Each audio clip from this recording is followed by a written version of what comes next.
Welcome to today's episode where we delve into an intriguing connection between hand movement and speech articulation. Emerging research suggests that the way we use our hands can significantly influence how we produce speech sounds. If this is your first time, my name is Coca McDonald. I'm an occupational therapist, founder of Reflex Integration Through Play program, and the author of Integrating Primitive Reflexes Through Play and Exercise book series. Thank you for joining me. I have an interesting conversation to have with you today. Those of you who are familiar with our book series, I have several books that I've written specific reflexes and different activities and exercises, movement patterns that you can incorporate inside your session to use these activities and exercise at home program, as well as therapists are using it in their sessions. My sixth book is coming out. It's going to be available this Sunday. Depending on when you're listening to this podcast, it will be available on February 23rd. It's on the Palmar Grasp, hands pulling, and Babkin reflexes. As I was working on this book and researching in different areas and hand strength and grasp strength, I also had a team and other therapists supporting me in this research as well. And the most fascinating, actually, two things I found, and I'll tell you this, the second one later, is one of the things I found is the connection between speech production, hand strength, and fine motor skills. And I found it very interesting because I am an occupational therapist, and usually we focus more on movement and activities in our session. We see that the kids speak more in our session, but it's not like we're targeting speech production or articulation in our session because it's not our goal. But when we do co-treat with speech therapists, we do see the kids pronouncing a lot better and working on that. Since then, I've been more interested in wanting to co-treat even more with speech therapists. But what studies have uncovered that our brain coordinates hand and mouth movements through shared motor planning areas. This overlap indicates that actions like grasping can impact how we articulate speech sounds. And that is really encouraging and fascinating for speech therapists who don't usually incorporate movement activities in their session to start to consider bringing in more exercises, like more hand exercises, fine motor exercise, or even using gestures and big movement in their session to help them target speech articulation goal that they're working on. And even in some research found that different grips like precision and power grips affect speech articulation. Participants pronounce certain vowel sounds more effectively when using corresponding grip types. So when they are doing more power grasp, like holding on to using both hands, I don't know if you're not looking at me in the video, but if you're looking at on the YouTube, you see that when you're having like a more of a power grasp, and they are noticing that the kids are able to pronounce the ah sound. And when they are doing more precision, and that is with the index finger and thumb or middle finger doing precision work, and the E sound and I don't know if they did the sound, but the E sound more, they notice that it was helping with that. So when you're working with the power grasp, you're using the ulnar side, the ah sound. So they were doing different research, and I found it very, very interesting in making sure that speech therapists and OTs to collaborate more and to work on that. And even since then, I had the opportunity to collaborate with a speech therapist with me and join in her session and put in these activities. I wanted to test it out myself and see whether her client was able to pronounce better. In my observation, at least, I was able to see the child being able to hold the sound for much longer, because I was asking her, like, is he supposed to be doing that? And when we're doing this activity, I know it's easier for him to pronounce and hold the sounds way better when we have them in different groups. So we did the Palmar Grasp, had him something simple. It's not even supposed to be challenging, like something like, what did we give him? We give him a Play-Doh. So we give him Play-Doh. So we had him like squeeze the Play-Doh, a large amount of Play-Doh with 2 hands. So when we're working the ah sound, when we have to open his mouth and hold that sound, and we made a little balls and then have him hold with his thumb and his index finger and pressing it while he's making the E sound, making sure that he's holding that sound for a long period of time.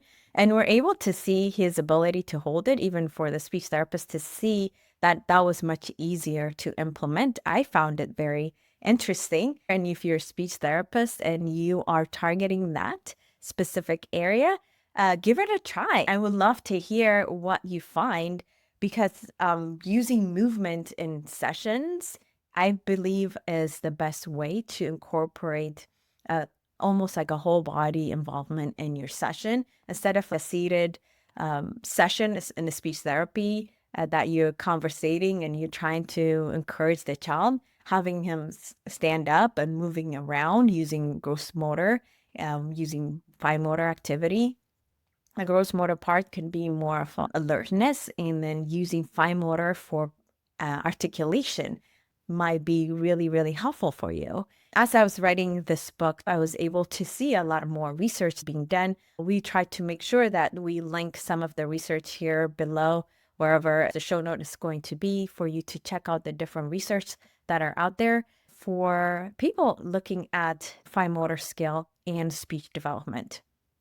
I noticed that there are a lot of kids who get occupational therapy also receiving speech therapy. So you see the connection between speech and fine motor development. And also to remember that speech on its own is a fine motor skill. If you're an OT and client is getting speech therapy, try to collaborate and co-treat, share skills with the speech therapist so they can incorporate these activities. So in that way, both of you are working on each other's goal, which is exciting. So you can give out this different fine motor activity that you're using for hand strengthening activities. So you can give your speech therapist to work on that. Vice versa, the speech therapist can teach the OT what sounds to look out when they are working on fine motor to incorporate. If you're a speech therapist and want to learn more about it, you're welcome to join our program so you can incorporate sensory integration and reflex integration work in your session, which I believe is very crucial for a lot of speech therapists to do. And it's exciting actually to see more speech therapists incorporating movement, sensory integration, and reflex integration in their session, and they are getting faster results. So that is definitely something to look into. And for therapists, these insights highlight the importance of integrating hand movements into speech therapy. By focusing on foundational motor skills, we can enhance both hand strength and speech articulation. Incorporating activities that build hand strength support speech development. These exercises promote fine motor skills and coordination essential for effective communication. And there are several types of activities that you can do. You should definitely get and learn more about to incorporate activities. For Palmar Grasp, what kind of activities you can incorporate. For precision movements, what kind of activities you can incorporate. I go a little bit in depth about anatomy because this is something I noticed the most working with a lot of therapists so far, is to remember how the body moves. When it comes to hand, our hand has about 27 bones. That means we have a variety of available movements. And it's important for us to understand how the hand moves and what are the most efficient movement pattern that we have in our hand. So when you are doing activity with a child's hand, notice and understand there is a different way the child should be able to move in different progression. I talk about that in the book. We go through hand grasp progression and developmental milestones. So if you're interested in that, definitely check it out. In our elderly generation, the first thing that goes out is their ability to grasp. and the grasp strength. When grasp is weaker, the activity of daily living and independence of that person decreases tremendously. So making sure that you're working on hand strength, that this can be carrying heavy objects, like being able to carry with different kind of grasp for a certain amount of time. It can be holding for 30 seconds. It can be squeezing activities that they can do, making sure that they constantly are working on it. It can be hanging from a bar. That actual activity that you can recommend, being able to hold their body and continue to have strength and stamina is important, because if hand strength goes down, the level of independence will start to diminish.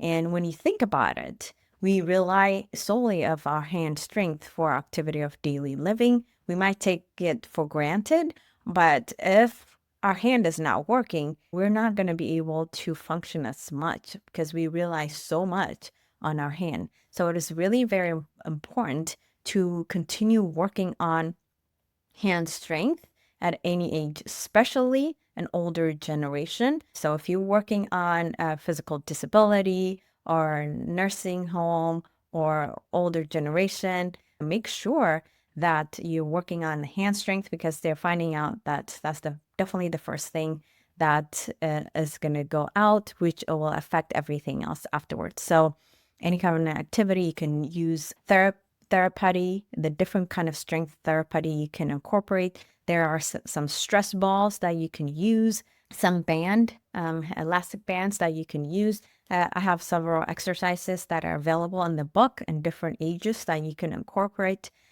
There's so many different things that you can incorporate that make sure that the wrist is aligned well, so they won't injure themselves. The alignment of the shoulder and the elbow should be there, so they don't hurt themselves or neck injury and other injury. But making sure that with good alignments, that they're working on different range of motions that they need to go through with the flexibility as well as their strength. So this is some work that you're going to need to do. It should never stop, and you should continuously be working on it. Just like exercise, you have to be constantly working on it. Hand strength is one of them, as well as gross motor exercise that we do.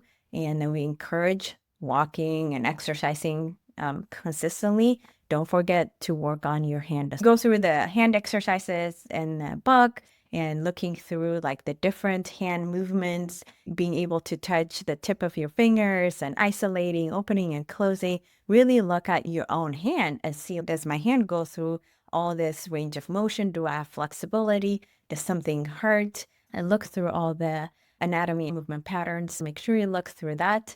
I am definitely excited to give you this book and launch it very soon. It should be out this Sunday. I'm excited about it. We've been working on that for more than a year. Well, with other projects that I was running, it was supposed to be out last year, but we're finally going to release it Sunday. And I'm excited that you're going to have it. In the meantime, if you're a speech therapist and you're working on speech articulation, remember to incorporate hand activities, precision, and grasp activity during your speech session, and see how your session go, and just check it out. If you're a parent and you notice, hold on, my child has hand strength issue and speech, now you know the connection between speech and hand development. Talk to your occupational therapist, talk to your speech therapist, and what kind of exercises you can do. Again, thank you so much for being here today with me. I really appreciate you. Make sure you share these episodes with those people who you believe can benefit most from it. And I'll see you next week.